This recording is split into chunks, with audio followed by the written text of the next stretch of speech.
شفیع معظم صلی اللہ تعالی علیہ وسلم کے سامنے جب کچھ صحابہ نے حضرت سعد بن ابی وقاص رضی اللہ تعالی عنہ کی غیرت کا ذکر کیا اور کہا کہ حضرت سعد رضی اللہ تعالی عنہ بڑی غیرت والے ہیں، تو رسول اللہ صلی اللہ تعالی علیہ وسلم نے جس طرح سنا تو آپ نے فرمایا انا اغیر منہ واللہ اغیر منی، فرمایا میرے صحابہ تم سعد بن ابی وقاص رضی اللہ تعالیٰ عنہ کی غیرت کی بات کرتے ہو، حالانکہ انا اغیر منہ، میں ان سے کہیں بڑھ کے غیرت والا ہوں، واللہ اغیر منی، اور فرمایا میرا رب مجھ سے بھی زیادہ غیرت والا ہے۔ اب جس وقت رسول اللہ صلی اللہ تعالی علیہ وسلم نے اللہ کی غیرت کی بات کی تو عام طور پہ عرف میں اس وقت یہ غیرت کا لفظ جو تھا کہ رشتوں کے لحاظ سے بولا جاتا تھا کہ فلاں بڑا غیرت والا ہے، فلاں بڑا جو ہے اس کی غیرت کے چرچے ہیں، تو رشتوں کے لحاظ سے اس یعنی جو بڑا حیادار ہو،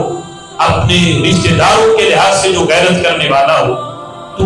اس میں یہ لفظ بولا جاتا تھا۔ اور چونکہ اللہ تو ایسے رشتوں سے پاک ہے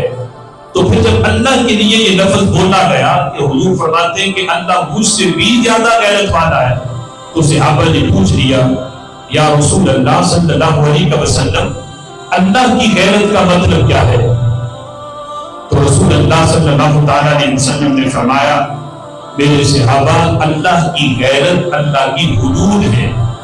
اللہ کی غیرت اللہ کی حرام کردہ چیزیں ہیں، حدود ہیں۔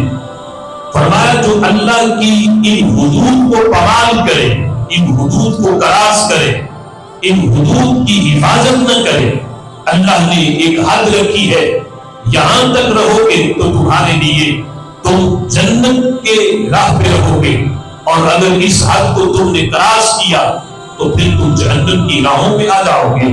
رب ذوالجلال نے حدود رکھی ہے، اور ان حدود کو جو پامال کرے تو گویا کہ وہ اللہ کی غیرت کو چیلنج کر رہا ہے، اور معاذ اللہ جو اللہ کی غیرت کو چیلنج کرے پھر وہ امید یہ رکھے کہ اللہ اس پہ رحمتوں کے دروازے کھولے گا، فرمایا ہرگز نہیں، اللہ کی رحمت کے دروازے اسی پہ کھلتے ہیں جو رب ذوالجلال کی غیرت کا خیال رکھتا ہے، جو اس کی غیرت کے لحاظ سے جو معاملات ہیں، جو اس کی حدود ہیں، جو اس کی حرام کردہ چیزیں ہیں ان تک نہ جائے، ان کا خیال کرے، دھیان کرے کہ اللہ نے میرے لیے یہ حد مقرر کی ہے، اس حد کو کراس نہ کرے، تو فرمایا یہ اللہ کی غیرت کا خیال ہے۔ اگر کوئی اللہ کی غیرت کو چیلنج کرتا ہے، حدود کراس کرتا ہے، تو خالق کائنات جل جلالہ اس پر اپنی رحمتوں کے دروازے بھی بند فرما دیتا ہے۔